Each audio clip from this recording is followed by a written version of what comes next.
2 साल पहले यही वो महीना था जब रूस ने यूक्रेन पर हमला किया था। रूस ने इसे मिलिट्री ऑपरेशन कहा, लेकिन यूक्रेन और बाकी दुनिया की नजर में यह ऐलान जंग था। वो जंग आज 2 साल बाद भी जारी है। हर तरफ तबाही का मंजर, खंडहर और वीरान हो चुके शहर, दिल दहला देने वाला मानवीय संकट है। एक और आज भी रूसी सेना यूक्रेन के सामने डटी हुई है, तो यूक्रेनी अपने मुल्क की लकीर बचाए रखने की जद्दोजहद कर रहे हैं। युद्ध जब शुरू हुआ था तो माना जा रहा था कि रूस जल्द ही यूक्रेन को घुटने टेकने पर मजबूर कर देगा, लेकिन यूक्रेनी सेना ने जंग के कई मोर्चे पर रूस को शिकस्त दी।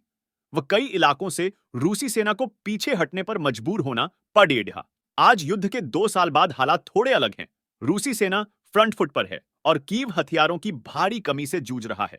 हजारों औरतें विधवा और बच्चे अनाथ हो चुके हैं। 40 लाख से ज्यादा यूक्रेनी लोग देश छोड़ने को मजबूर हुए। वहीं 65 लाख से ज्यादा नागरिक देश में ही विस्थापित हैं। दूसरे विश्व युद्ध के बाद यह सबसे बड़ा शरणार्थी संकट है।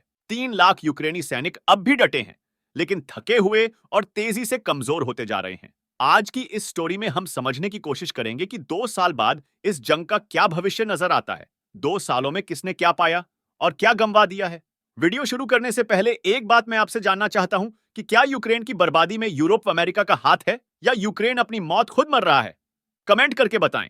यूक्रेन ने 2 सालों में क्या क्या झेला? करीब 4.5 करोड़ की आबादी वाले यूक्रेन के लगभग 2 करोड़ यूक्रेनी लोगों को राहत सामग्री के भरोसे रहना पड़ रहा है। रूस अभी भी यूक्रेन के 18% हिस्से पर काबिज है। पश्चिमी देशों ने यूक्रेन से मुंह फेर लिया है। यूक्रेन को जंगी मदद मुहैया कराने में अब सिर्फ अमेरिका ही आगे है। रूस की अर्थव्यवस्था फल फूल रही है। अमेरिका ने 23 फरवरी को रूस पर 500 नए प्रतिबंध लगाए हैं, लेकिन इनसे पहले ही रूस पर 16,000 से ज्यादा सैंक्शन लग चुके हैं। रूस दुनिया में इतने प्रतिबंध झेलने वाला पहला देश है। आईएमएफ ने जब रूस की अर्थव्यवस्था की विकास दर का पूर्वानुमान 1.1% से बढ़ाकर 2.6% किया, तो इससे रूसी अर्थव्यवस्था की ताकत भी उजागर हुई। आईएमएफ के आंकड़ों के मुताबिक रूस की अर्थव्यवस्था बीते साल सभी G7 देशों की तुलना में तेजी से बढ़ी। रूसी तेल, गैस और हीरे से मिलने वाली विदेशी मुद्रा ने भी गिरते रूबल को संभालने में मदद की है। पर रूस के सैनिक भी बुरी हालात में है। यूक्रेनी सशस्त्र बलों की संख्या लगभग 8 लाख है। लाखों मारे गए हैं, लेकिन रूसी सैनिक भी बुरी हालत में हैं। फरवरी 2022 से यूक्रेन में फ्रंटलाइन पर लड़ रहे लगभग 50,000 रूसी सैनिक मारे गए हैं। यह अफगानिस्तान पर 1 दशक लंबे कब्जे के दौरान रेड आर्मी के नुकसान का 3 गुना है। रूस अपनी जीडीपी का 7.1% सिर्फ युद्ध पर खर्च कर रहा है। पिछले साल दिसंबर में पुतिन ने रूस की सेना को 2 लाख सैनिकों से बढ़ाकर 13 लाख करने का आदेश दिया था। इस युद्ध का क्या कोई अंत नहीं है?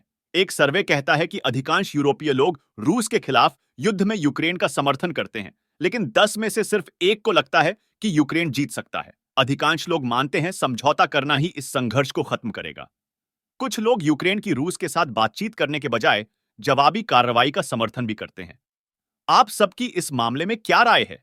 यह युद्ध कब तक चलेगा? इस युद्ध का क्या परिणाम होगा? कमेंट करके जरूर बताएं। वहीं दूसरी ओर ट्रंप यूक्रेन को अमेरिकी सैन्य मदद देने के खिलाफ है। वो नाटो को भी उतना भाव नहीं देते। ट्रंप ने कहा कि उनके लीडरशिप में अमेरिका नाटो के ऐसे सदस्य देश का बचाव नहीं करेगा जो अपनी जीडीपी का 2% से भी कम हिस्सा रक्षा पर खर्च करता हो। इसके उलट उन्होंने जोर देकर कहा कि वह रूस से कहेंगे कि वह जो करना चाहता है करे। स्टैटिस्टा रिसर्च डिपार्टमेंट की रिपोर्ट के मुताबिक जनवरी 2024 में 10 में से 8% से अधिक रूसियों ने रूसी राष्ट्रपति व्लादिमीर पुतिन के काम करने के तरीकों का समर्थन किया।